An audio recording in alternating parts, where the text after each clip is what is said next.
Welcome back to In the Garden on our Grange Co-op patio. I'm joined with our Grange Co-op expert, Brandon Elbert, and today we're talking about shade trees. Now, these trees are going to get really big. They're going to create a lot of shade in your garden, and you were telling me that these trees are really cool. Can you tell me a little about this guy? You said this is your favorite. This is, yeah, absolutely one of my favorite. The Autumn Blaze maple is going to be one of the coolest looking trees in the fall time. You're going to see a lot of different variation of color as that starts to turn in the fall. You'll see a little bit of yellow followed by some orange, and then that nice deep red is going to be really cool. That tree right there is going to get very large as well.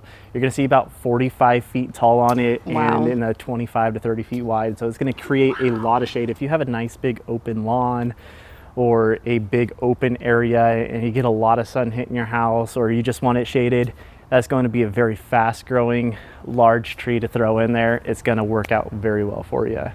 That's awesome. And you were telling me this guy is actually a conifer, and these are not uniquely shaped leaves. These are actually needles. Yeah, so this right here is a ginkgo tree. Many people know it by the dinosaur tree. It used to be dinosaur food, which is really cool. So having that little piece of history in your yard can be a really good talking point, conversation starter there for some new friends or something if you want to throw it out there.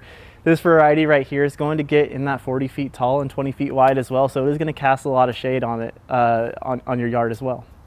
Perfect. And then tell me about this guy as well. Yeah, so the Chinese pistache, really kind of a cool tree. It's kind of an ugly duckling when it's younger, but as it gets larger, you're going to have this really nice round shape, large tree that's going to create a really nice shade for you. Perfect. So these trees are going to create a lot of shade. Do they need to be watered a lot? Is there anything that people need to keep in mind when grabbing these guys? Absolutely. So as they are a fast growing tree, they are going to need a little bit more water at first to get them started. Once those roots get deep, you're not going to need as much water as they're going to find their own water source.